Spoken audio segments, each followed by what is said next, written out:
প্রিয় রান্নাবান্না আপনাদের সবাইকে স্বাগত। বন্ধুরা, আজকে চলে এসেছি আরেকটি রেসিপি নিয়ে। আজকে আমি করে দেখাবো বেতো শাকে ভাজি।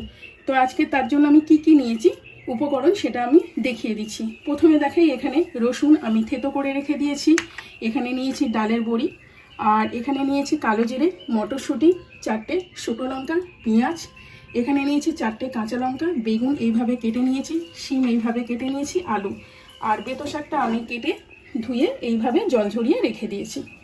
তো বন্ধুরা, শুরু করার আগে বলি, আমার রেসিপিটা যদি আপনাদের ভালো লেগে থাকে তো প্লিজ আপনারা কমেন্ট বক্সে কমেন্ট করে জানাবেন। আমার মতো করে খেয়ে দেখবেন, অবশ্যই ভালো লাগবে।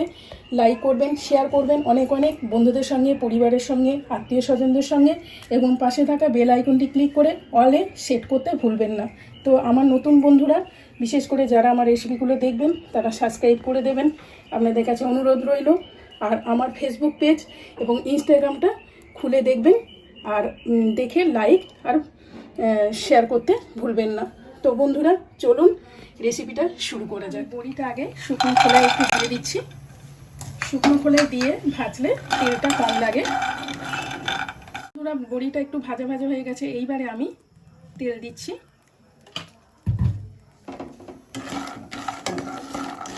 এইভাবে বড়ি ভাজলে তেলটা কম লাগে। আপনারাও এইভাবে ভেজে দেখবেন, তেল অনেক কম লাগে, বড়িটা ভালোভাবে ভাজা হয়ে যায়। বন্ধুরা, আমার বড়িটা ভাজা হয়ে গেছে। এইবারে আমি বড়িগুলো তুলে নেব। এইবার আর একটু তেল দিয়ে দিচ্ছি। এইবারে আমি এখানে সবজিগুলো আলাদা আলাদা করে একটু ভেজে নেব। আগে আলুটা যেহেতু একটু সেদ্ধ হতে দেরি হয়ে যায়, তাই জন্য আলুটা ভালো করে কষিয়ে নেব, কষিয়ে সেদ্ধটা করে নেব। তো বন্ধুরা, আলুটা ভাজা ভাজা হয়ে গেছে। এবার আমি শিমটা এর মধ্যেই তুলে দিচ্ছি। আমি ভালো করে ভেজে নেব। এবার আমি বেগুনটা এর সাথে তুলে দিচ্ছি।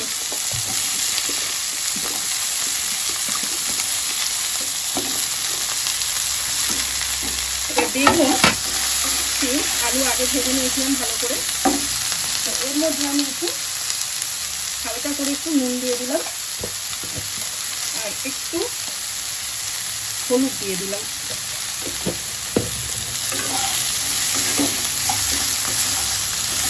ভালো করে ভাজা ভাজা করে আমি নামিয়ে নিয়ে তারপরে ফোড়ন দিয়ে শাকটা তুলব। তো বন্ধুরা, ভাজা হয়ে গেছে। আমি এবারে সব সবজিগুলোকে তুলে নিলাম। তো বন্ধুরা, এইবারে আমি এতে আরেকটু তেল দিয়ে দিলাম। এইবারে এতে আমি রসুনটা দিয়ে দিচ্ছি।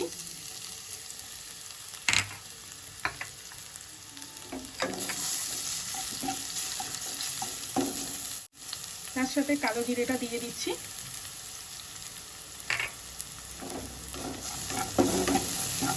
অনেকে বেতো শাকে পেঁয়াজ দেয় না, কিন্তু আমি এতে পেঁয়াজ দেব।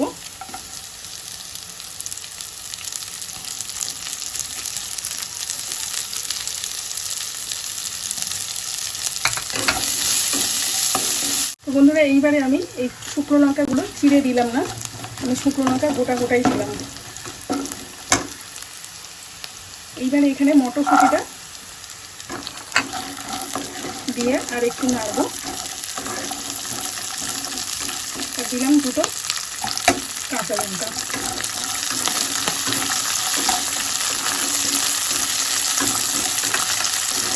এইভাবে করে খেয়ে দেখবেন।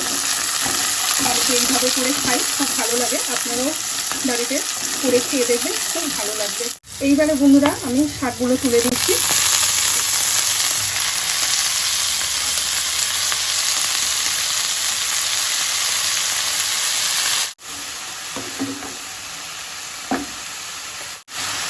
আমি শাকটা তুলে এইভাবে নেড়ে নিচ্ছি। এইবারে আমি সবজিগুলো এর মধ্যে তুলে দিলাম। তার সাথে সাথে আমি একই সাথে আমি বড়িগুলো দিয়ে দেবো, কারণ বড়িতে যেহেতু এতে আমি জল ইউজ করবো না, তাই জন্য বড়িগুলো যাতে ভাজা হয়। আর বড়িতে যাতে ভেজে নিয়েছিলাম, কিন্তু বড়ির মধ্যে রসটা একটু হালকা রস যেটা বেরোবে শাকে, সেটা না ঢুকলে বড়িটা একটা শুকনো শুকনো ভাব থাকলে খেতে ভালো লাগবে না। বন্ধুরা, হয়ে গেছে।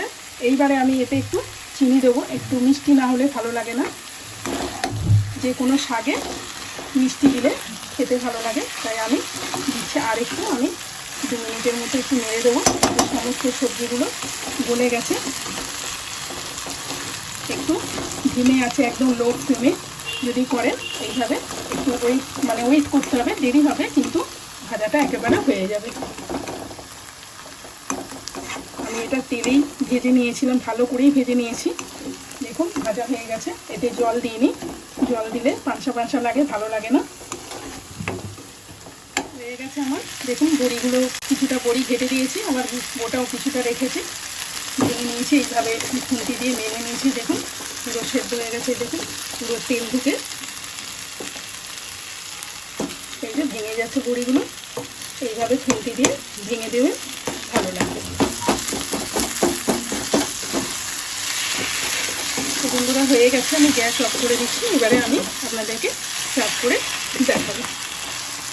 তো বন্ধুরা আরেকবার আপনাদের রিকোয়েস্ট করি, আমার রেসিপিটা দেখে আমার চ্যানেলটাকে সাবস্ক্রাইব করতে ভুলবেন না। আমার নতুন বন্ধুদের কাছে আমার অনুরোধ রইল। তো আজকের দিনের জন্য বিদায় নিলাম বন্ধুরা। আবার আসবো পরবর্তী কোনো রেসিপি নিয়ে।